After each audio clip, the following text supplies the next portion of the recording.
Welcome to the Heat Beat Podcast. I'm your host, Franky G, and with me today is the end of the draft beat era for 2023. Saucy takes, Coach Lou. It's been a fun journey. How you doing tonight? Oh man, I am super excited, man. I feel like a little nerd every time we talk about draft stuff because this is the passion behind me, man. It's just covering. It's trying to uncover the unknown, I guess, or yeah, something like that. So I'm great, man. Happy to be here. Good. I'm so happy you're here, man. Welcoming back my pregame co-host, Kenny Spence. How you doing today, bro? I'm good, man. And I know this is the draft show, but I do want to not break something because it's not anything official, but I do want to say that it looks like somebody, I was looking just now to get their name, but somebody just reported that the Pacers are possibly preparing to offer Max Strus 3 years, $45 million. Yeah. 48 supposedly. Jesus. Yeah. So Strus is loose and then pockets are gonna be heavy. Let's go. So yeah, that's how I'm doing. I'm interested in seeing how that goes. For sure, man. Yeah, I think it was Mark Stein that put that in his mailbag, if I'm correct. Yeah. Carla Tiata putting out Max's signature middle finger salutation to each other. And returning today for his second voyage on the Heat Beat show is Tristan Tucker. Tristan, how you doing today, man? Doing good. Thank you guys for having me on again. I'm really looking forward to it. We're excited to have you back, Tristan. We did a great job previewing them, the draft, by not talking about the guy they ended up drafting, Jaime Jaquez. We'll get to Jaime, of course. A very excited draft class. If you haven't followed Coach Lou, Saucy Takes on Twitter, he's done a great job previewing all these guys with the thread. Their stats, a couple clips on them. We're going to talk about all of them. But first off, we want to get back to the guys that are returning. And Kenny, you and me have a favorite. One of the drafted guys. But Jaime Bouyea, I want to start with him. Jaime Bouyea, most likely the starter to get things going. Yeah, we expect it's going to be Jaime Bouyea, something like Cain, Jovic, Jaquez, and maybe Orlando Robinson. That's probably the day one start. We'll see how it goes from then. But Jaime Bouyea, Kenny, talk about him a little bit and what you like about his game. Yeah, so I watched a lot of Sioux Falls this past year just because the Heat's. This is my favorite group of developmental guys the Heat have had probably ever. So I watched a lot of Sioux Falls this year, and the thing that stood out about Jaime Bouyea is if he went into the NBA today, he could probably be somewhere in the upper echelon of defenders. I think what he does on defense is something that a lot of players take a few years to figure out, which is playing offense on defense and dictating what the ball handler or whoever you're guarding, what they do. He does that already as a G leaguer. He does that. He has great hands. On the offensive end, he can get downhill. And we saw that in the NBA a little bit when he had his stint up there. He gets downhill so easily. His first step is so quick, and he's not a bad shooter either. And they ran things through him pretty much. Aside from Jovic being in transition, they pretty much ran everything. They let him run the offense. So I feel like that's a point of emphasis with them. And so I'm excited to see more of that, see what the development is, what he's been working on. And, hey, he might have a roster spot this year. With the way things are looking. So and for the new CBA, if you guys didn't know, there's 3 two-ways as an option now, and we know how much Miami has used the two-ways, and a lot of the guys on the rosters on the rotation were former two-way guys. And Tristan, I want to give you credit because you were the first one who talked about Jaime Bouyea last year. After the draft, it was the first one I noticed. You were a big fan, and as soon as the Heat signed him, I went to your Twitter page. If you're not following Tristan, he does a great job covering the NCAA, and just as a hobby, like he just puts out his draft board, puts out his notes. He does a great job, like, and he's on point. So talk about Jamari a little bit, and what makes you such a fan of his game. Yeah, I appreciate you. Yeah, I had a draftable grade last year on Bouyea. Somebody who I was really ecstatic when we ended up getting him. It seemed like they got my two favorite players in the class, not my two highest ranked, but my two favorite players in the class last year being Jamari Bouyea and Jamal Cain. Super high in both those guys. Really glad that they've stuck around, and they did really well in Sioux Falls. Like Kenny, I watched a lot of the Skyforce this year, and I was really impressed with how well he handled the rotation, how well he handled playmaking duties and everything like that. My favorite game of his last year, I watched a ton of San Fran when he was in college, and I really love the way he played with their big Jan Masowski, who I think is playing for the Utah Jazz, who I also like. But the thing that I really liked about him and where he really started getting on radars was that NCAA tournament game against, I think it was Murray State. Just super awesome stuff. He's ballsy. He's super confident. He doesn't lack any confidence in himself. I really like the strides he took on defense last year in summer league. He was exceptional on defense. And then he did very well in his NBA minutes too. I was really surprised that a team didn't pick him up, but I heard from a fly on the wall that he actually turned down NBA offers so that he could finish out playing the playoffs for Sioux Falls. So just a Miami guy through and through, somebody who seems to really enjoy being here. I would honestly give him a standard contract. I think he has an absolute chance to play his way onto the 15-man roster, has a chance to be that third point guard for them. And I think he has as good a shot as anybody, really. And I prefer him to a lot of these outside free agents.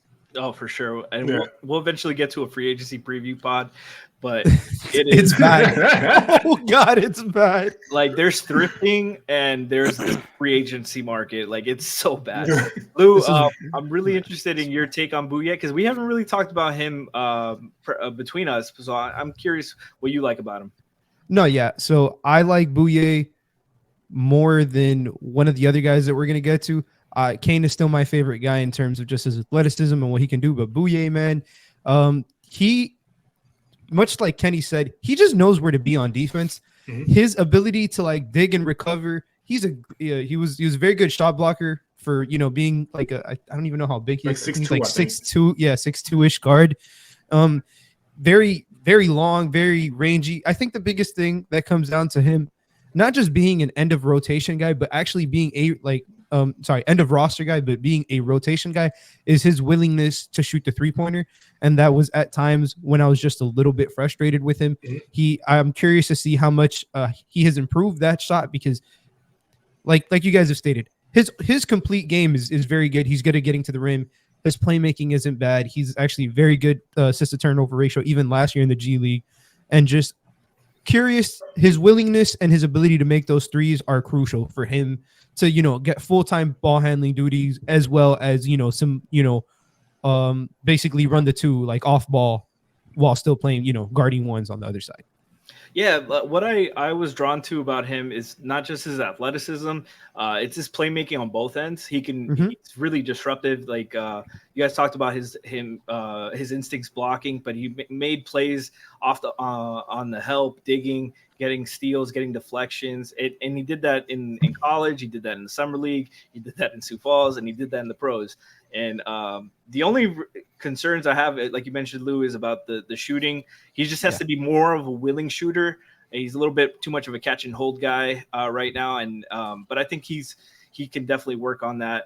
The only other thing, Kenny, we talked about this at length. He's got to cut off his hair, bro. That hairline, bottom 5 hairline in the league.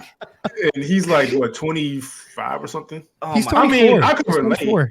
I could relate. I was in the same position before I gave up, but yeah, it's a little rough.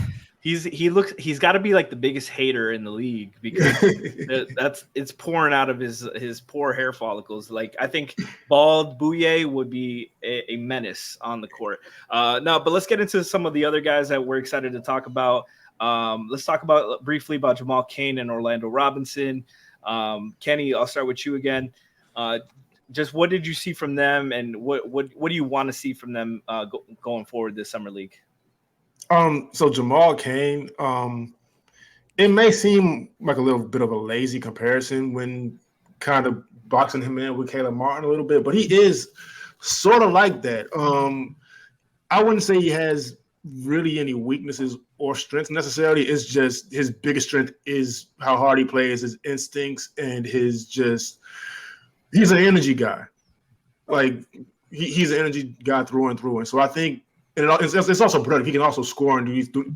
Caleb Martin is archetype, I believe. And so I'm excited to see where he is in summer league. He may also get a shot because we don't know what's going to happen as far as trades go. But Caleb Martin is a guy who got on a lot of teams' radar. So I don't hate him as Caleb Martin insurance. I would trust him in a predicament like that. He's that good. I like it. Tristan, you said Cain was one of your favorite guys. Same question for you. What do you see from him so far, and what do you hope to see from him this summer league? Yeah, I'm going to echo what Kenny said. I think he has the ability to be a rotation guy this year. I think they should sign him to one of those like 3-year minimum contracts that they've been signing these guys to and churning out.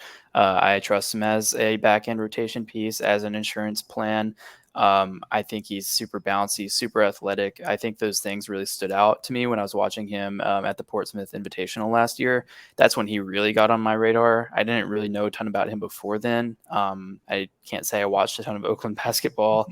I went back and I watched his stuff though after the Portsmouth Invitational.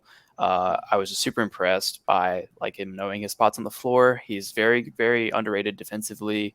He shot it a little bit this year, which he didn't do a ton in college. He shot better this year than he did in college. He's starting to work on his form. I'm very impressed with his progress the past year. I was like, when they signed him, I wasn't expecting him, honestly, to end up making his way onto a two-way. I kind of thought he would be one of those guys that they kept on Exhibit 10, kept in the G League for a year, and then kind of brought back around later, kind of like what they did with Bouyea. But he worked his way up to a 2A almost immediately. In the preseason games last year, he looked phenomenal. He looked great. And in the summer league last year, I was just really shocked at like how effective he was almost immediately. I thought he was going to need a little bit of refinement, but yeah, if that's where he was year one, I'm really excited to see where he is year two. I mean, I think there's a real chance that he ends up being the guy that leads this team in scoring, the summer league team. So I thought you meant the Heat for a second. No, God, no. I'm not. Bouyea 27 a game. I mean, Cain 27 a game. I could definitely see him being like one of the leaders on the summer league team in terms of points, like being like the guy that like is like the confident guy that they look to. I don't know if Jovic is necessarily going to be there yet. Jaquez would be my other bet, but. Yeah, I feel like unless it's like a top tier talent or rookie, it's usually the second year, third year guys that like really dominate in summer league. So it wouldn't surprise me at all. Cain, is he your guy? That's my guy. Out of everybody we brought back from last year, man, like you guys have stated, he started last year on the summer league on the bench. He wasn't even part of their starting five. Stewart was starting over him, and then he ended up getting benched. Cain got the two-way. Started last year, shot like 38% in the G League from three, which was like his biggest. In the summer league, he wasn't really shooting as much. He was more an energy guy, a lob threat. A menace defensively, just trying to get in everybody's lane, and he guards down really well because he's not the strongest guy, but he's really lengthy, so he bothers those ones, kind of like Caleb, to Kenny's point. My biggest thing with him is the shot improvement, man. Literally from summer league, the way his jumper looked towards the last, parts of the season where he got some PT, the jumper looked night and day. It looked so much better. And that is a testament to his hard work. And man, he shot 82% at the free throw line. I know free throw numbers, whatever it is, what it is, but 82% last year on a pretty decent sample size in the G League. That's things you want to see. His form is good. He's easily the most athletic guy that they have on the summer league coming back. That is, there's another guy that we might get to, but he's very, man, I think he secured a roster spot on this team. Hustle guy, averages. I think he's a great offensive rebounder. He knows where the ball is going to be at. 50-50 balls, you're 75-25 with him, and that's just Heat culture through everything, man. So he's on the team, guaranteed. He's is one of those shy guys, like seemingly very shy, like to themselves guy. And when they showed all those clips of him and Jimmy going at it in practice, and him talking shit back to Jimmy, I was like, all right, this guy's got a little dog underneath there. He's trying to bring it out. It's not barking very loudly, but he's trying to bark. He'll get there. Jimmy's trying to bring it out of him, and I like that. I like that. I thought it was a great sign last year that Jimmy kind of took him under his wing and wanted to teach him because he saw there was something there. And clearly, the guys in preseason saw that. I mean, Bam put his arm around him and said, "This guy's going to be a long-time pro," and that was something really good. Like he had great chemistry with Jovic. Like you guys said, he knows where to be.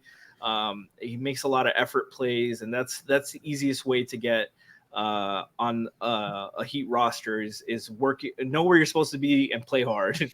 That he's done that well. I want to see more development on the shooting, the ball handling. I would love a little bit more instead of the straight line, just so we can play you attack a closeout. I know you can dunk, but can you hit the little mid range? Can you make a pass?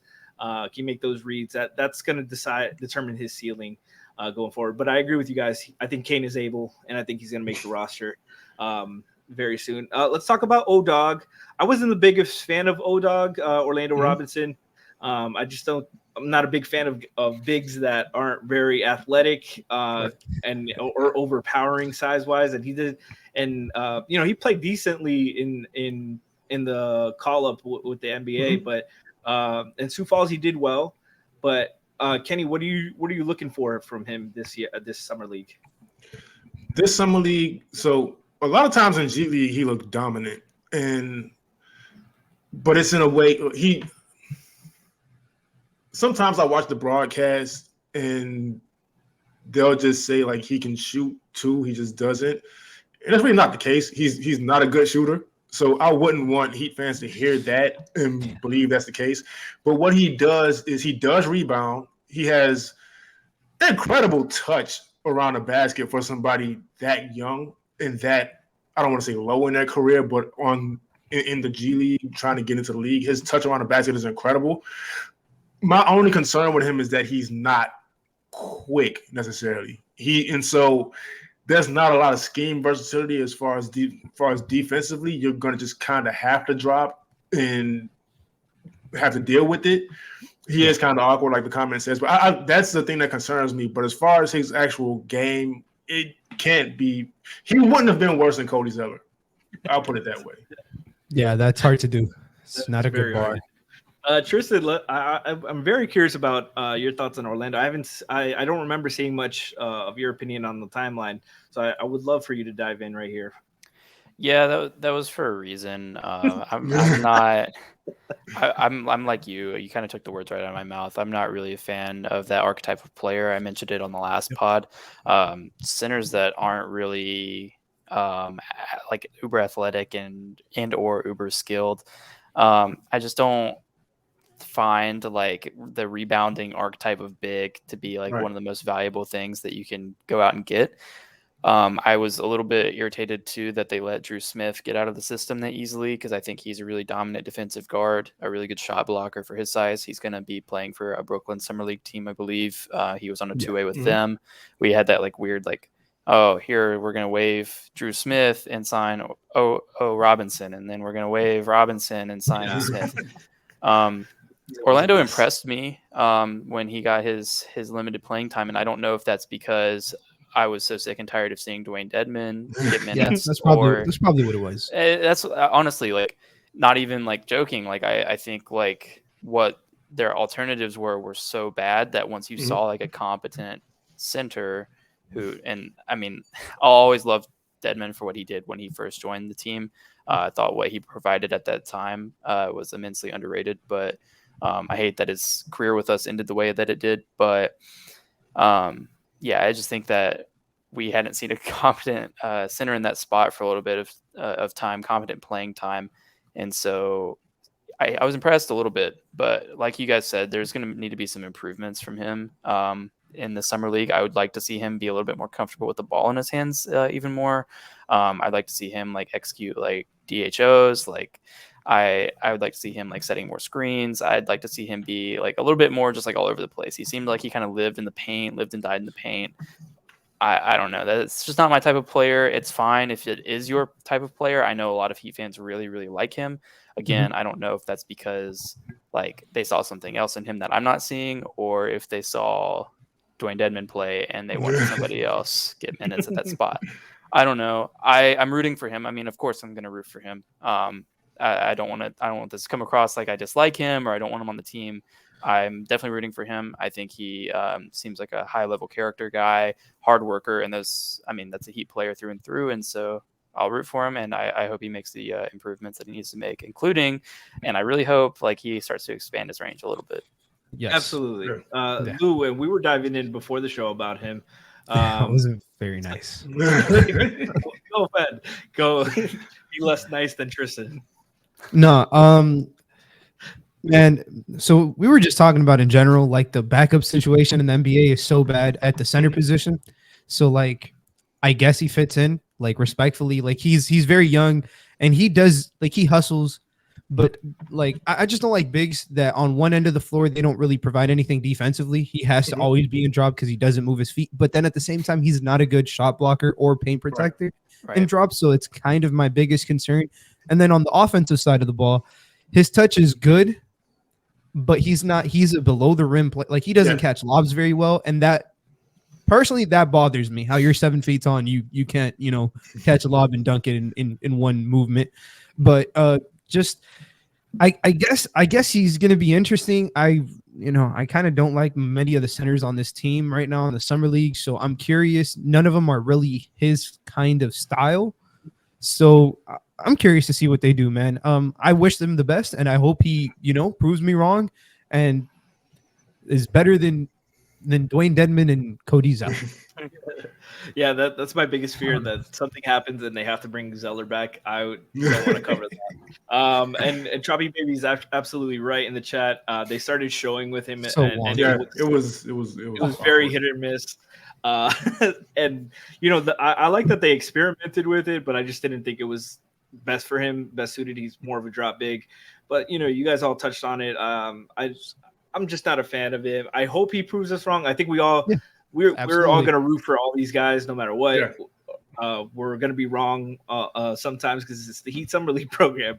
But let's dive into one of the more polarizing guys, the returning rookie, second-year guy, the project big last year, Nikola Jovic. Kenny, we didn't get to see a lot of him last year. He had a lot of G League time, some injuries. But we did see he gained some weight, he gained a lot of muscle. Yeah. We saw he became a meme in the playoffs. His reactions to Jimmy Butler is on his 56-point scoring night. What improvements do you want to see from Jovic this summer league? So him putting on the weight was nice because when he did get NBA minutes, he did get pushed around in those minutes. Mm-hmm. Hold on. I'm sorry. One last thing on Orlando Robinson. This chat says Rob moves like he's a stop motion animation. That's a nice way of putting it. Yeah. Oh man. Go ahead. Talk about the Serbian Prince. Sorry, Kenny. But yeah, the weight is nice because he did get pushed around a lot when he was up in the NBA, and he really just can't allow it to happen in the second year. But watching G League, it's just the shot was so bad. And he was so good at so much other stuff. Mm-hmm. It's just like, so seeing him in transition was really impressive. His vision for his age is pretty insane as far as passing goes. Great playmaker. The handle is great for his size. We know what his strengths are. But if he's going to get on the floor with whatever lineup, because especially if the Heat are losing Max Hughes, they don't have a ton of shooting left, he's going to have to be able to knock some down. Now, I do want to say, like, in the shoot-around and warm-up videos that we saw from the playoffs, he did change his jumper. He is holding his follow-through, so that helps because what he was doing before is he's shooting and put his hands right down. And that's probably why he was missing so much. But that's what he has to improve on, because if he can get that together, there's not much else he can't do. Even defensively, when him not being necessarily quick, his instincts are not bad. And so that can improve. But the jumper is what's crucial for him. Definitely. Yeah, because that was his skill set coming in. Mm-hmm. We expected the shooting to be there and to develop the all-around game. But like you said, it was a work in progress. Tristan, what would you feel about his we can say it was a lackluster project year for him. Mhm. But what do you see from him positive and things he needs to work on and needs to show in the summer league? So I valued Jovic about where they picked him last year. I'll check on my big board in a second where I had him exactly. I want to say I had him in the 20 range. I had him, 23. So exactly about where they valued him. But what I didn't understand is that big boards change for teams. I did not understand as a win now team that coming off a 1 seed why you're going out and picking a project player.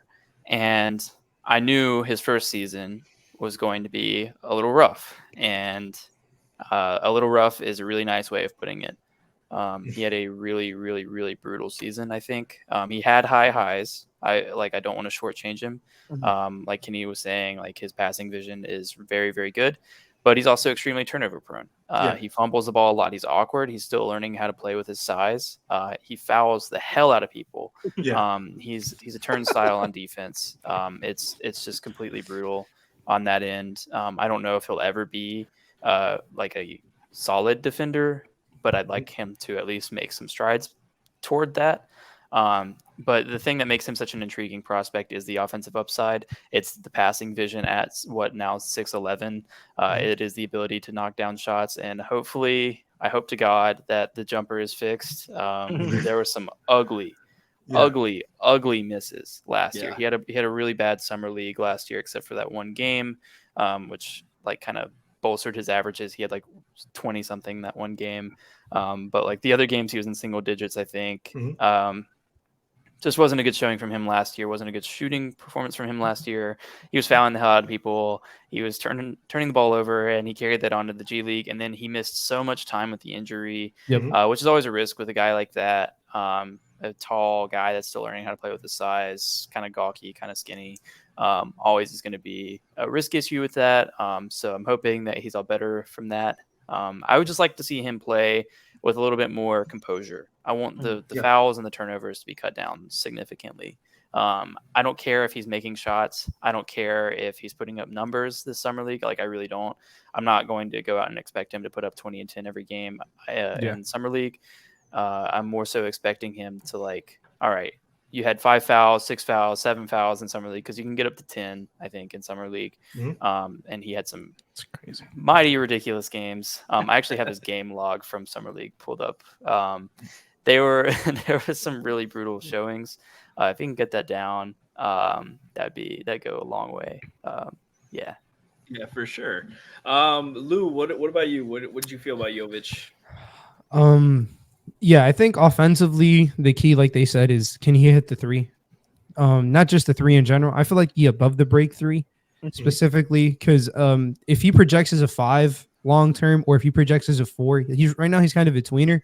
At least offensively, we don't really know what he's going to project as. I think probably a 4, but if he puts on another 10, 15 pounds, you're looking at 6'10", 255, 6'11", 250, whatever it is.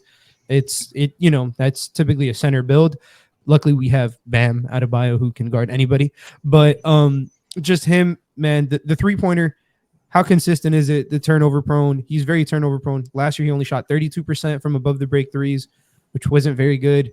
You kind of want to see that get up a little bit. And defensively, can he survive? It's literally just that simple. I feel like he has really good feel for the game on both ends. I feel like his defensive awareness isn't as bad as his defense. I feel like his actual defense is so much worse than just he recognizes what's going to happen. He just can't get there. Can't do it. Like there's a delay or something going on. He's just not quick enough, not athletic enough on that side of the floor. So I'm curious to see if they play him at the 4 or the 5 this summer league. I think personally, the team, if they do play him at the 4 or the 5, specifically at the 5, they're kind of built. They have a couple people that can really cover him on the back end. So I'm very curious. I think they built this summer league team kind of around him and Jaime. So I'm very curious to see what's going to happen.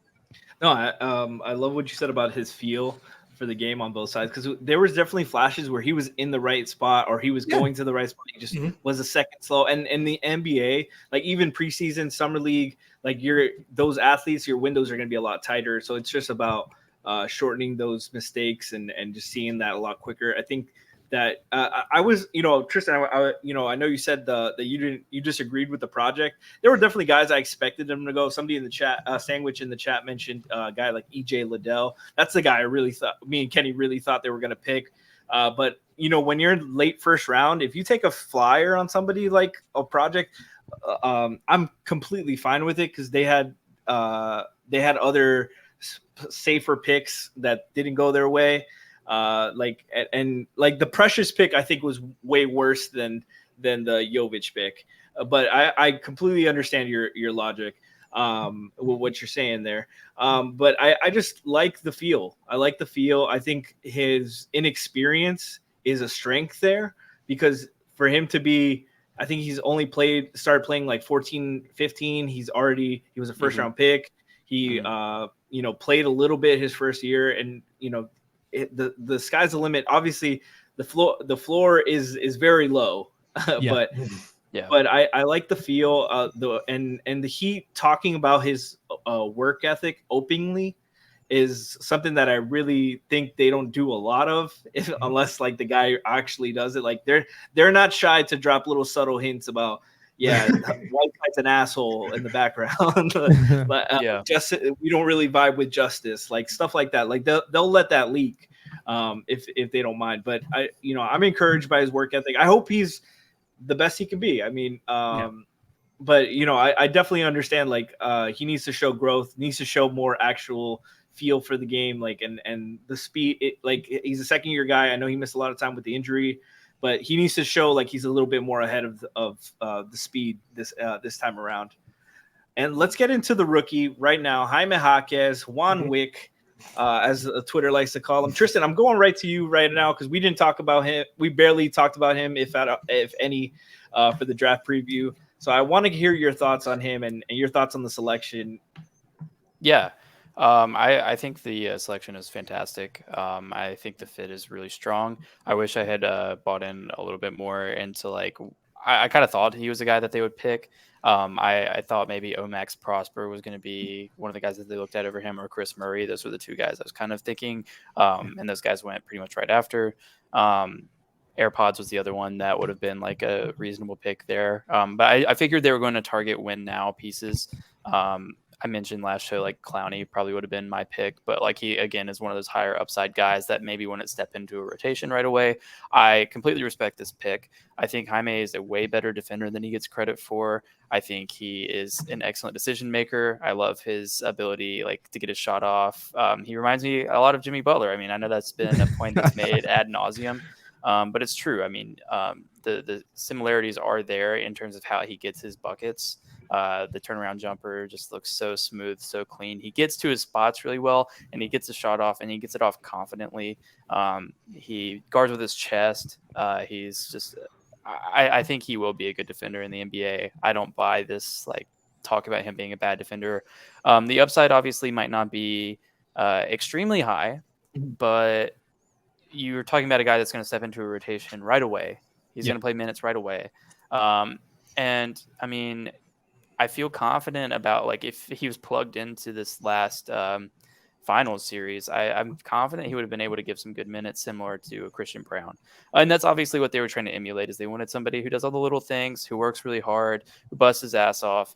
And that's exactly what Jaquez is going to do. So I'm pretty happy with the pick. I don't know if it's like the most like exciting pick of all time, but if it's a need, he's a hard worker. I think he's married to Heat culture already. I think they're going to be really happy with that selection. I think he's going to go crazy in summer league, so I'm looking forward to that. I'm really excited for him because, like we talked about that. There were probably like more exciting picks, with the athleticism. Like we talked about Omax Prosper, we talked about AirPods. Like I feel like those would have been a little bit more high upside, but they also had more a lower floor, in my opinion, than Jaquez. Like you said, I think Jaquez is going to be a 12-year vet. Like that guy, He's going to consistently get like 10, 4, and 4, even on a bad team, and win his minutes. Lou, we talked about it. He's going to be a plus-minus darling. Like that. No, yeah. Like you're going to love playing with him. It's funny because the reaction on the stream, I felt like everybody was just clowning the pick, and then I'm there trying to defend the guy because I had him ranked 21st out of 45 people. Like, obviously, I don't do as much work as Tristan, but it was somebody that I was like, I get it.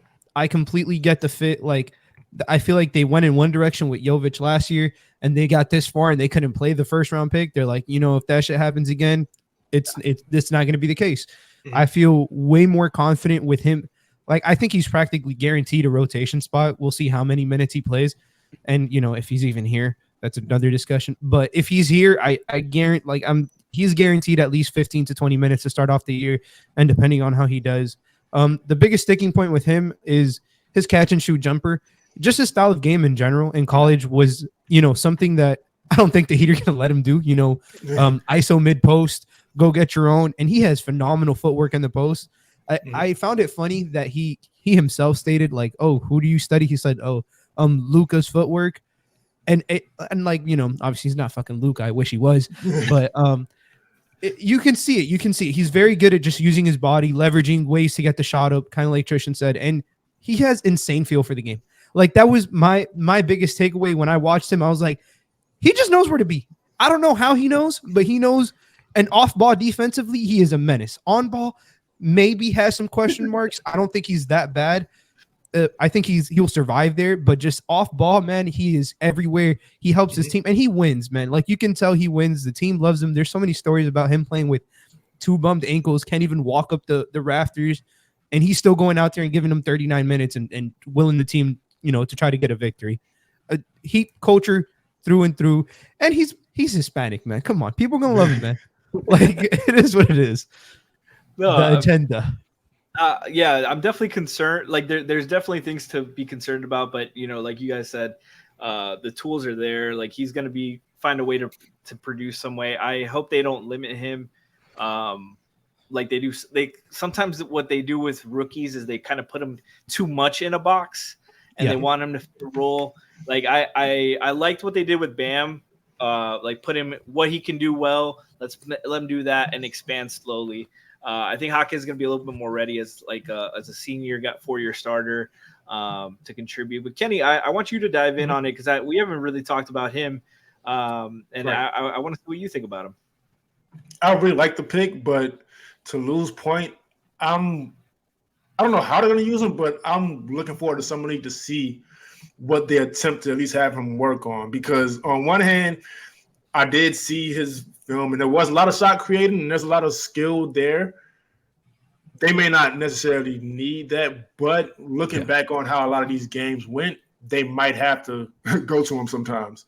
There are times where the offense gets stagnant. Things are just not going right, and they need somebody to just get a bucket. As much as I can be seen as a Tyler Hero guy, he is out a pretty good amount of time, and he also does have his ups and downs. It averages out to pretty good, but he has his ups and downs. So having somebody else who can create at least a little bit helps. I'm just hoping that he kind of want him to work on that a little bit rather than just being another energy guy and a guy who will dive on the floor and play defense. That's great, but they've needed a little more scoring for a couple years now. So if you have a young guy with that skill set, I'm hoping they're trying to have him build on that. For sure. And we're all rooting for him. We're all curious about it because, like, I definitely thought he was a first round guy. I think on our board we thought he was. I think I didn't do like a whole board, but I would have felt a little bit more comfortable trading back and selecting him. But if the Heat think he's better than AirPods and Omax, I'm fine with that. And like, I trust their intel more than anything I could have found on the internet. So let's dive into these the long-awaited undrafted guys. We're 40 minutes in. We're gonna do. I just kind of wanted to go into your top 3 guys real quick. Lou, I want to start with you. I tagged your thread on the tweet for the live stream for this show. So if you haven't seen it, check it out on Twitter. But Lou, dive into your top 3 guys first. We'll go around everybody's top 3 guys to give everyone a second to prepare, and then we'll briefly discuss the rest of them. Got you. I'm gonna go with my. So I have 2 tiers of guys that I think are like have a real shot. My tier 1 guy is not somebody I've seen anybody kind of really give hype to or whatever. Shout his name out. It's Drew Peterson. He's like a guard forward out of USC, about 6'8", 6'9", 205, 6'9", 6'8", 6'10" wingspan. The reason I like him is kind of like Jaime. He was asked to do a lot for his team, and he just came through and did it. He passed the ball very good for his size. I think he has movement, shooting upside. He's big enough that you feel comfortable, with his length out there on the perimeter. He doesn't move his feet the best. He has a good pull-up jumper. Again, post footwork, good passer, effort and hustle. He's probably not like the strongest guy. He needs to add some weight. And he's 23, which is actually one of the younger guys that we have, I believe. I feel like he's a winner. Somebody else who feels like he does whatever is needed for the team. Shot very well above the break last year on NBA 3 attempts. Shot 36%, which is something you want to see from somebody who's, projects to be a movement shooter. Defensively, again, there's some questions, but again, these are guys, they're undrafted for a reason. Can you take them in and develop them? I just think this is personally, this is my number 1 guy at least. Okay. And you got any, who's your other 2, your top 3?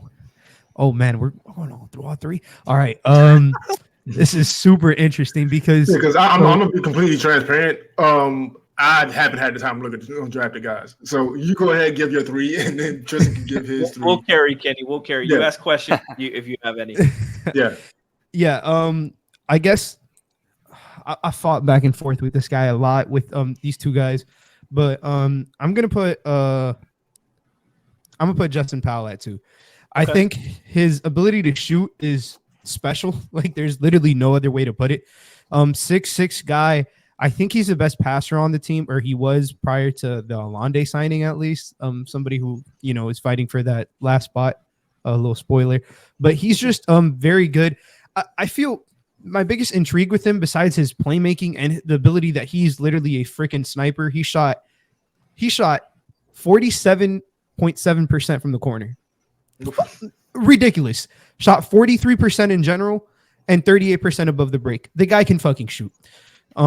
His feel is insane. His passing ability out of pick and roll is something that I was particularly surprised with for somebody who's undrafted, especially at that size. He's also the youngest guy that they have on the team aside from Jovic. Just pulls up, smart defender. I don't think he's not going to be, again, this is a theme, man. He's not going to be a great defender, I don't think. But I think he'll survive. Kind of like Strus did. But I think he's a better shooter. And my biggest what I want to see from him the most, honestly, is so when I watched him in Washington State, which is where he came from this year, he was a lot more passive, more in a playmaking role. They played a lot through, I'm going to butcher his name. Tristan can probably say that their center, number 35. I don't know his name. Guay? I think the Hawks got him. Mohamed Gay. Yeah, Mo Gay. Yeah, Gay, sorry.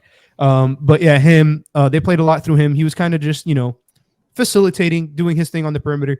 But then I went and I saw the Auburn tape and the Tennessee tape, and this guy is just like a burner on the floor. Like he's there and he's getting downhill, getting to his spots, getting to the rim. I'm like, if we can get a blend of these 2 guys, he's an NBA rotation player.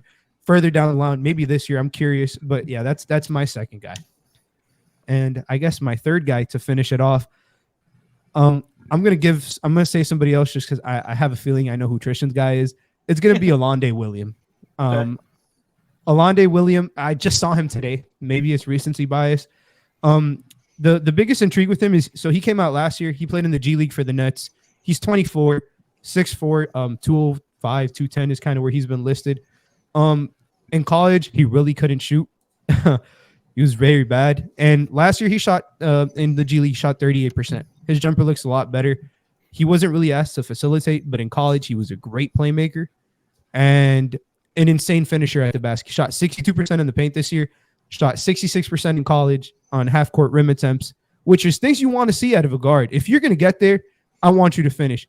The interesting thing is he took 103 threes and he took only 2 mid-range shots and everything else was at the rim. Oh shit. So that was also kind of the role because in college I did see he did pull up from midi and it doesn't look bad, but it's just something that's very interesting. I know he kind of fits a role, and I think he guards up more than guards down, which is kind of interesting, just because of his frame. But those are my 3 guys. I think the Heat will finish two players on this summer league team. I'm pretty sure are guaranteed some kind of 2-way or a roster spot. And I feel like the third spot is either on this team or they're going to look elsewhere in the summer league. I see it. I see the vision. Tristan, I'm very curious in your top 3 guys out of the roster invites for the summer league. If you want to dive in right now, pick your top 3 and elaborate a little bit. Yeah, it's hard. I scouted a lot of these guys. I'm a fan of a lot of them. I have a pretty definite top 2. Number 1, I'm sure anybody that follows me knows, Chase Audige is my guy. It's not because I went to Northwestern for grad school. Totally. Sure. No, I actually went out to a game in person though, and that really opened my eyes to his defense. It just like seeing him from afar doesn't do him justice. I think he was extremely miscast in their offensive scheme because Northwestern just didn't have that many guys that can make shots. Their shooting percentage was abysmal, and they made it to the NCAA tournament this year for the second time in program history off the haunches of his defense. His defense was so fucking good, right, that he was able to help carry an entire unit. And I mean, like without his defense, if you like subtracted him from their defensive metrics, it falls off. Like it's still good, but it's nowhere near as good as it was with him. He's fantastic. He's a fantastic on-ball defender, fantastic off-ball defender. He makes reads really well. He's an underrated passer. I don't think a lot of people have talked about his passing skills, but he really can get it over the top of guys. He's a strong driver. His shooting percentages look disgusting. And there's no way to sugarcoat it. But it's because he was miscast in the offense. He was looked at to be the second guy there. And the first guy there is Bouyea, a smaller guard who just takes a huge volume of shots. He's like a shot maker, undersized guard, that kind of archetype player.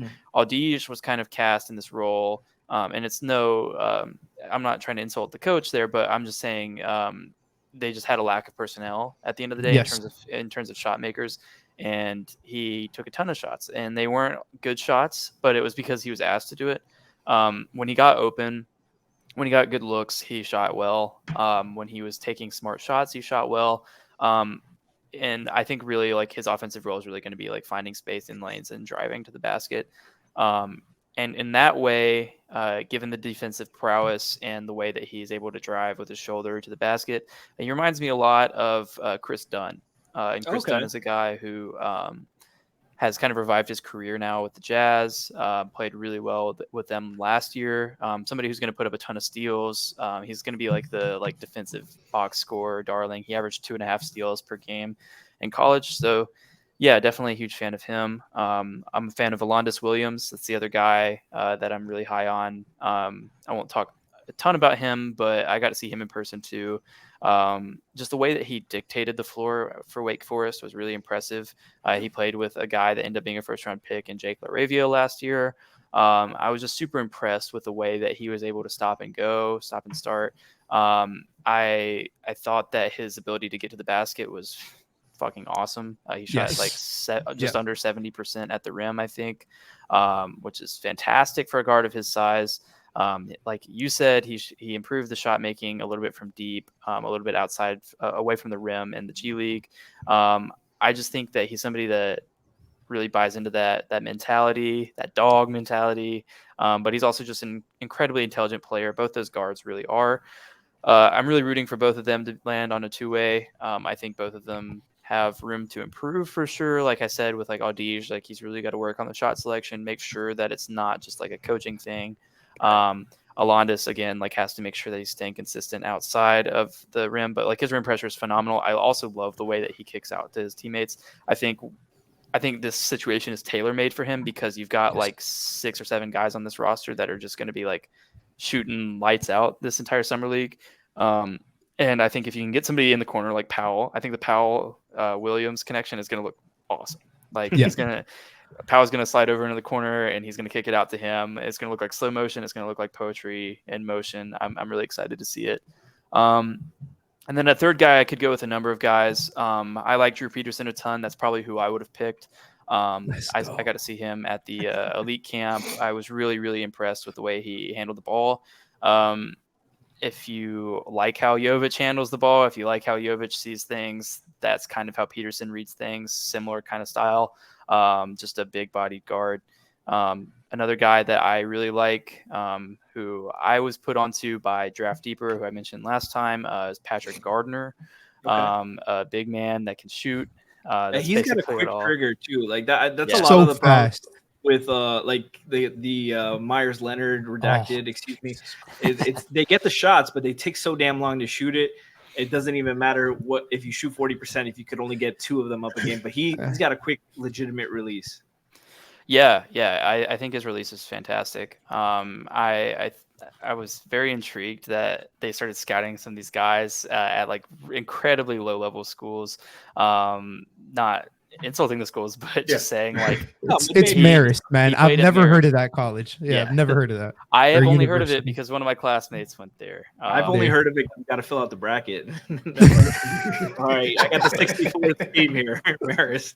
But I mean, I was impressed that they like actually went out and scouted him. I wasn't sure that would be a guy like that fits like the archetype that they're looking for. Like usually they don't pick up these stretch bigs for their summer league teams. So I was happy about that. And then I also was impressed that they went out and got Trenton Massner, somebody who I really didn't scout at all. Put up good numbers with Western Illinois, I think it was. Yeah, so it was a fun one, man. I'm curious because it looked like he was playing high school ball. Really he was literally dribbling, like he was crossing people over without making dribble moves. Like he needed a screen to get everywhere, which was concerning. But then out of nowhere, he would come and just rise up, and I'm like, Trenton Massner. Yeah, guy. He gets up. He gets up to the rim. It's kind of crazy. And he put up the stats, and he shot well. I guess out of those guys, if you like want to hear, if you're curious, I had Audige, I think the highest out of all of them. I think I had Alondas at the exact same spot last year's board, 63 or maybe I had him at 61 last year. I had Funk, Gardner, and Powell all around the same area, a little bit outside my top 100, but like all like right there between 100 and 115 range. I was a little surprised they gave Caleb Daniels an Exhibit 10, reportedly. I don't know if I'm as high on him as they seem to be, but they have a type. They have a type of player. Somebody in the chat mentioned Javonte Smart, and that just brought me back to how bad last year's guards were. I think they're definitely looking for more of guys who can fit a system, run an offense kind of guard this year. Because last year, one of the problems with Jovic was that nobody was getting him the ball. Me and Kenny were messaging each other. Yo, they haven't passed the fucking ball to Jovic in a quarter. Like, how are we supposed to know if this guy can do anything if you don't get to touch the ball? I'm a little concerned that Audige's tendencies are going to have him end up jacking up some stupid shots. Like I said, I'm buying all the stock until I'm dead. I hope that doesn't happen. I hope that, like, again, I mentioned it earlier, like something I want him to improve on is like the shot tendency, shot selection in particular. So I'm hoping that doesn't happen. And if it does happen, don't let that dissuade you from him. He needs it coached out of him. Like, just chill on him. Like, he's not Javonte Smart 2.0. Let's chill. No, he's not. He passes the ball pretty like you stated, especially off of they used to run like this double kind of like what the Heat run, man. Like he would be in the corner and then they would run like a pin down and then a dribble handoff to him and just get him going. He would, oh my goodness, dot cornered, hit the roll man. Those Northwestern bigs sucked, by the way, guys. Like he was being nice, brick hands, no athleticism. They couldn't finish, bad touch. I was watching the game like, oh my goodness gracious. His assist numbers would have been a lot higher if he had Yeah. a single center shoot over 50% from the field. Man. I'm talking about like pure centers who live and die. They don't take a single shot outside the paint. They're barely hitting 50%. Some of these guys are shooting 48%. And it was just brutal. Go look up Northwestern's stats. It's extremely atrocious. He kind of reminds me too. I like that you mentioned that too with the sets they run for him. He's able to run the baseline too a lot and find reads on the opposite side of in the corners. Kind of reminds me of what Dragic used to do a little bit. Man. Run those baselines all the time. Super. I just really like his vision. I really buy into it long term. And one of the things, Lou, you talked about his shooting. I was really curious when they announced him, like why. He shot 83% from the line, but he only shot 32% from the three. But I looked it up, and it was exactly what I thought. He's just a guy that's miscast in that role. He shot 66% were off catch and shoot. 35% of his threes were unassisted. So like that's just he had to try to get a shot up. Exactly. Yep. A lot of times when you're, I didn't watch enough game film to confirm this, but a lot of times when you're the star, you're going to get those end the shot clock opportunities. Yeah. And those are not high percentage looks most of the time. Most of the time they're contested, off balance. And that will plummet your shooting percentages too. So there's definitely a decent shooter. The form is good. It's not like a Justice Winslow situation, Jay Justice better, but like it's not something you got to revamp that. There's touch there. The defense is really good, man. The length, the size, the strength, the toughness, the positioning. I really like that. I think he's going to be a guy that really sticks. It's, depends on the shooting, of course, but I think they're a little bit lenient as long as they're good shots and, good misses. I like the only guy that I haven't watched was the Williams, because he got announced today as I was watching the other guys. And, Taylor Funk is a guy you guys didn't talk about, but he's got a quick trigger. He played in a good system. I could see him being a guy they like. I don't think he's the best of those guys. I agree with you guys, but it's Chase, it's Peterson and Powell for me. Peterson, as a Miami fan in the tournament, that motherfucker annoyed the fuck out of me. Oh my God. Yeah. Every time he got the ball, he was clutch, knew where to be. He, I think, normally I'm a little bit off on the guys that are a little bit older. But I think with the COVID year, you have to kind of take that back. Like a lot of these guys had to take an extra year off because of COVID. They missed the tournament in the 2020 season. So they're going to be a little bit older. But he was a fucking dog. I really like the Powell tape, the passing ability. Lou, you mentioned the off the catches, off the doubles. He was throwing skip pass darts to the fucking weak side corner, right, man, in their hands. Like you saw, like we saw those Duncan make some of those plays in the postseason. We're like, whoa, but Powell is making them on the regular, and he's good. I like that he's not 6'3", he's like 6'6". Yes, and, that's with him. I think. I especially if Max does leave, he's definitely a guy I could see them buying into and working in the program for a year, see what he can develop into. Yeah. Something I just wanted to bring up, because when I was watching, maybe Tristan can tell me, when I was watching him, it felt like Alonde Williams. It felt like I was watching. I don't know how to say this without being disrespectful, but like they're not disrespectful, I guess, man. Like Markelle Fultz, so like obviously this is not college Markelle Fultz. That man was a completely different person, but just offensively, not defensively. Markelle Fultz is way better than him defensively, but offensively, like how strong he is getting to the rim, and kind of like how the way his jumper kind of looks, it's a little wonky, but he was hitting it, and just his ability to basically finish over bigger bigs and still make reads with a little bit of flash in the passing department. The way his body is, I don't know, kind of reminded me offensively of Fultz. Defensively, we'll wait and see. If he is anything like Markelle Fultz, we'll be fine. But no, all these, like you stated, man, I had to leave him to you just because Alonde, and I know that's your guy, but he is so good defensively. My biggest concern defensively is sometimes he gambles a little too much. If you view that as a concern, good for you. I don't. I want my defender to get fucking steals and play make. Like, I think he averaged like damn near 3 steals per 40 minutes and almost a block per 40 minutes, which is ridiculous for a guard. Yeah. And he shot fine. Like, it's funny because his shot like what did you say, 32% from three? But his NBA threes in college, he shot 37%, which is mostly the ones he was shooting like catch and shoot. Yep. Exactly. And I'll fucking live with that, man. And he's not a bad athlete. I think he's one of the few people that you're like, this guy is athletic enough to be in them. Some of these guys are not. Like Taylor Funk, I am sorry, he is a fucking shooter only. I don't think he's athletic enough to be in the NBA. Neither do I. Maris. No, yeah, literally. Maris is somebody who's intriguing, but defensively, he's not an athlete. Can he survive defensively? And I think this Heat team has fucking shooters. That was my biggest takeaway. I kept watching these people, and I'm like, there's only one guy. Oh, I think we should get to him. I'm sorry, Javon Franklin, the only guy who can't shoot.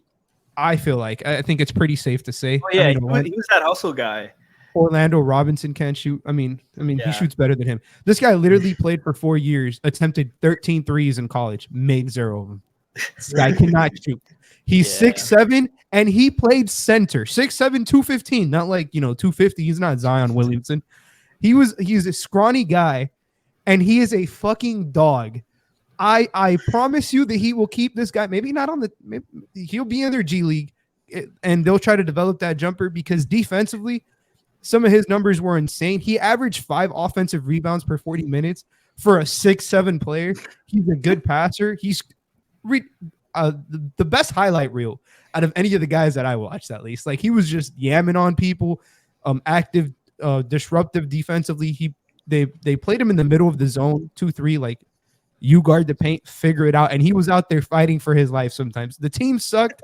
They couldn't guard shit. But, man, this poor guy was being like, they were literally like, yo, Javon. He didn't even start the year starting. I think he finished it starting, which is, something you want to see when they were like, yeah, this is the only guy who can make a read defensively for us. Averaged like 2.1 steals per 40 and 2.4 blocks per 40. Ridiculous, man.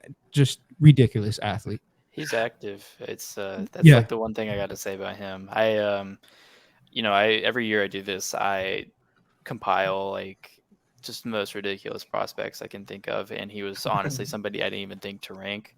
I was really surprised that they went out and picked him up.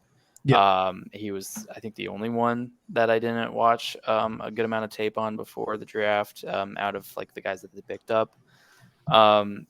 A couple other notes about this team. I think it's interesting that we've got the Funk Bowl between Miami and Denver, 2 white dudes that can really pull up and shoot it with size. They got Denver signed Andrew Funk to their summer league team. They're not related, just 2 guys that can shoot, whose last name is Funk. Andrew tormented my Northwestern team in a couple of times in Evanston, absolutely dominated him. So that put him on my roster, on my radar. view, and my radar. And he tore up that team a lot. But it's very interesting that Denver picked him up. And then, more serious note, I was a little bit surprised that, and Kenny can probably speak to this a little bit.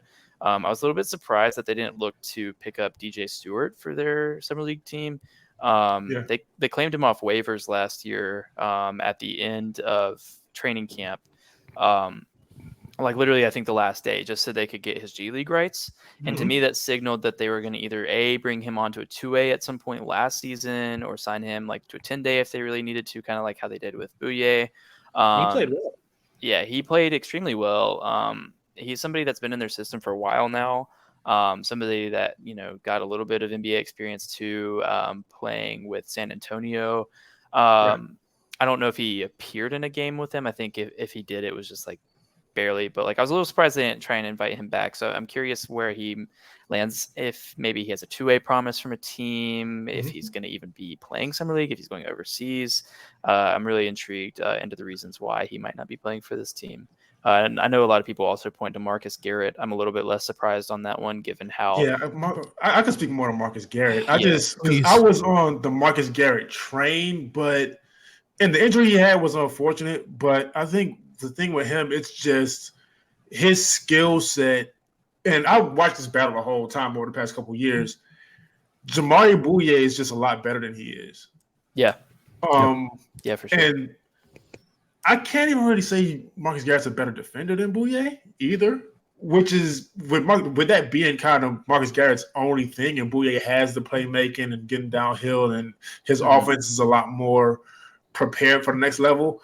Marcus Garrett just never really had that. He did have that one time in the summer league where he looked decent on offense, but I just don't think that development was happening fast enough for what's been going on with Jamaree Bouyea. I think Jamaree Bouyea is just, like I said at the beginning of the show, if they pick up Jamaree Bouyea right now, I think he'd hold his own in the NBA.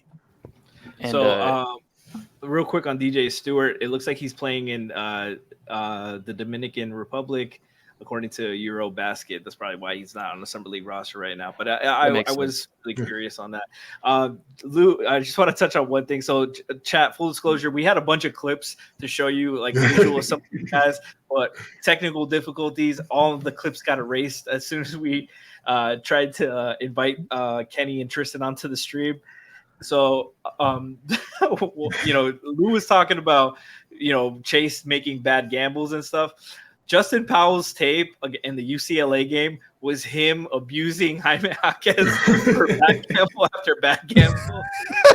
It was like he sent me like 4 plays on Justin Powell, and every single play it was Jaime jumped a bad pass. Yep. Powell hit a 3. And I'm like, this isn't good for our other guy here, man. What's with the sabotage? It was funny, man. I was watching so many of them played against UCLA, and those are the only games that like they're full games on YouTube. So I was like, fuck it, I guess I'm gonna kill 2 birds with 1 stone. And I just decided to put the clips up there of them cooking Jaime, not as a disrespect to Jaime, but as like a tribute to the player. I put a clip there of Peterson hitting like a ridiculous half spin post fade. Oh man, he's super intriguing. That's kind of why he's not just because what the fuck he did to Jaime, but it's one of the reasons why I'm very high on him. Obviously, I will say though, the thing I'm hoping for is remember Josh Richardson early on was terrible with the gambles, but once he started to figure it out with his timing and everything and his instincts, he ended up. I would take Josh Richardson back. Me personally, I would too. But hey, that would be my hope, is that he kind of hones it in, but not too much. Just still being willing to, because Jimmy gambles a lot too. He's just really great at it. Yeah, exactly. So I wouldn't want him to really. Yeah, I wouldn't really want him to pull back on the gambling too much. Just making smarter ones. No, and they played some zone. Yeah. So some of those bad gambles were in the top of the 2-3 zone. Yeah. Where I don't think he's gonna play much in the league. Right. He made good reads defensively. As a help defender on the weak side. Had some nice blocks at the rim. Good team defender, willing team defender too. I think that's really important. I kind of like the vision this year that we talked about it a little bit briefly of just there's more of a fit with this group. There's a lot of shooters. All their point guards are guys who will pass the ball, run the offense.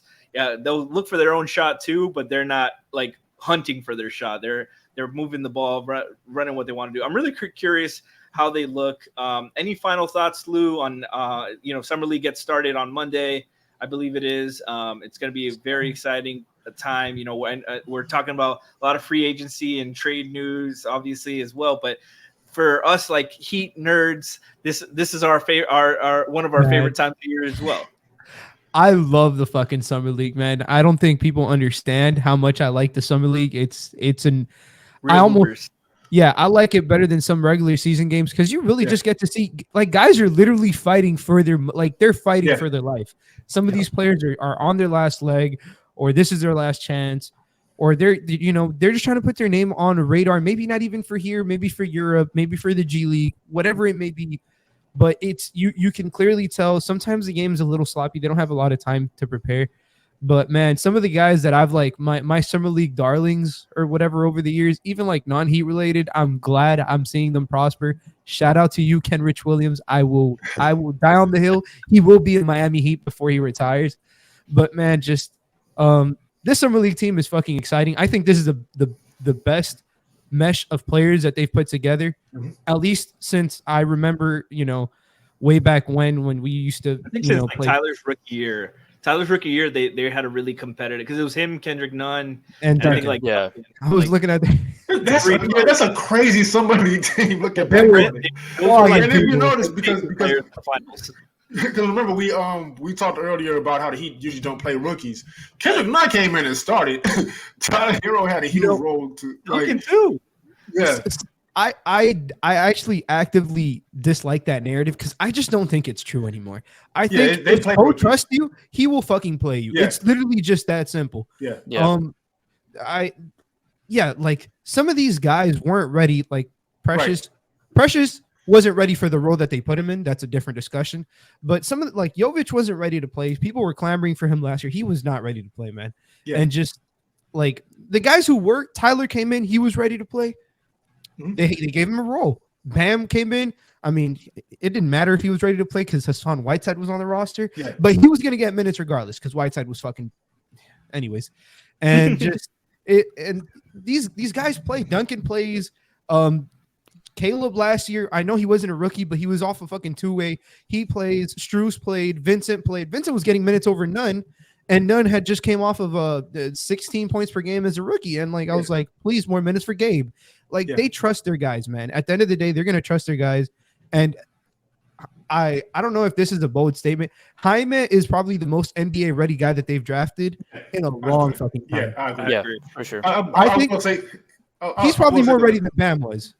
Yeah, I'm glad you said, because I was gonna get back to that. I think with us being tired of Whiteside, a combination of us being tired of Whiteside and seeing what Bam could be. I thought you were gonna say we were tired of White. Sorry. But a combination of us being tired of Hassan Whiteside and kind of seeing what Bam could be on the defensive end and catching the lobs.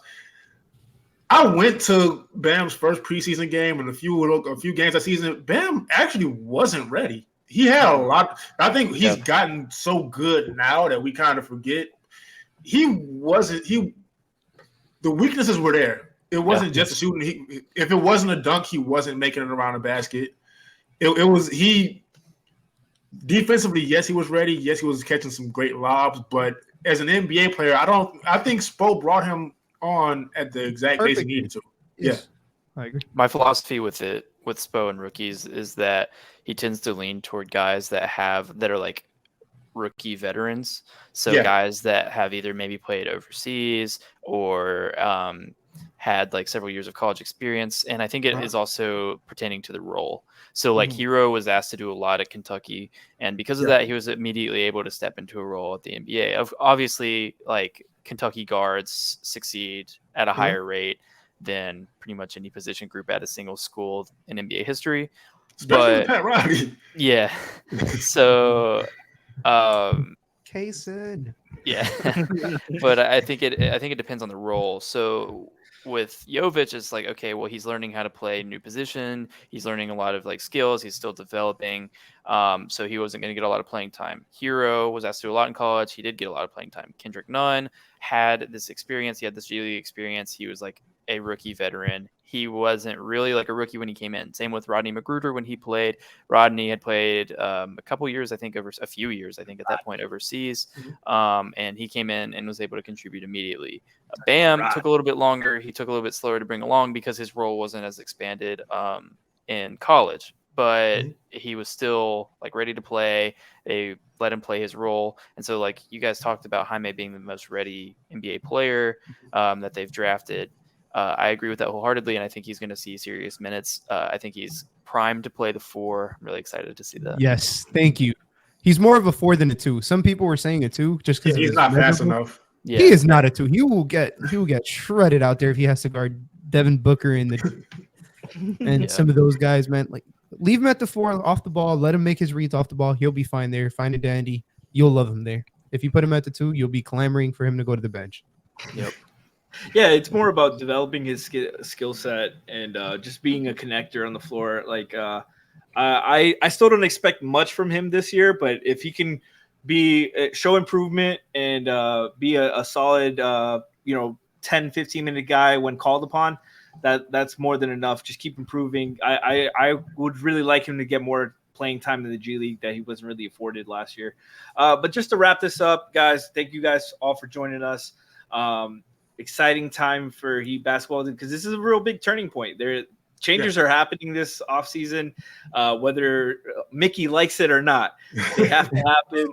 We gotta see what we can do. They better not fucking wave and stretch Kyle, because that'd be the stupidest fucking thing ever.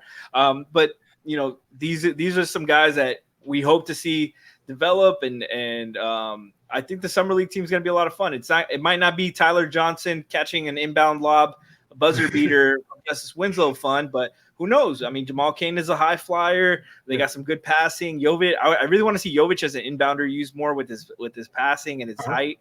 I think that's a weapon they can unlock there. I'm curious, and plus, we haven't talked about it a lot. I haven't seen a lot of people talk about it. Karan Butler is coaching the summer league team. Kenny, I feel old as fuck right now. I remember when they drafted him, man. And now he's a summer league coach. Thank God it's not Chris Quinn. I'm tired of this motherfucker. But it's gonna be a lot of fun, guys. Tune in. Maybe if schedule works out, we might be able to do some playbacks for some summer league games to maybe collaborate with 5 Reasons and stuff too. A lot of fun, guys. Thank you guys for joining us. Thank you to our guest Tristan Tucker. Thank you, Kenny and Lou, for joining me all the time, guys. Tristan, one last thing. Do you want to plug your stuff, please? Yeah, you guys can find you. Yeah, you guys can follow me at Tristan R. Tucker. It's on the screen right now. If you need it spelled out, it's Tristan R. Tucker.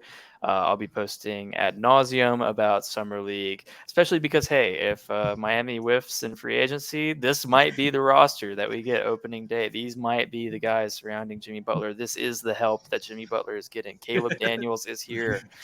But, oh, God. Yeah, I'll be tweeting a lot about it, so be sure to check it out. For sure. And, when fucking the guards are not passing Jovic the ball, you will see me and Kenny complaining if they dare do not do so. Kenny, plug your app, please. Where can the people find you? Yeah, Kenny Spence NBA, pretty much KENNY SPENCE NBA. I tweet way too much. I'm gonna be completely honest. I'm gonna warn you right now. I tweet a whole lot. Maybe like 40% of it has nothing to do with basketball, but follow me anyway. And don't send Kenny any fucking transaction talk. He hates it. I really I don't get frustrated like I used to, but I really, really could not care less. I could not care less who might get traded where. When it happens, I'll talk about it then, but I don't care before it happens. I love it. Lou, where can the people find you? Hey, man. Thank you guys for the support lately. I'm not going to lie. It's been kind of crazy. Everybody's been following me on the Summer League threads and a lot of people reaching out saying that they like my work. I greatly appreciate it. I'm very fucking humble. I was nowhere near this position last year. So thank you guys. Thank you, Franky. Thank you, Kenny, for bringing me on to, pre-gaming and stuff. Go ahead. Yeah. Oh, I mean, yeah, it's hurting, man. It's tough out here. No, but Saucy Takes, man. No spaces, takes with the Z at the end.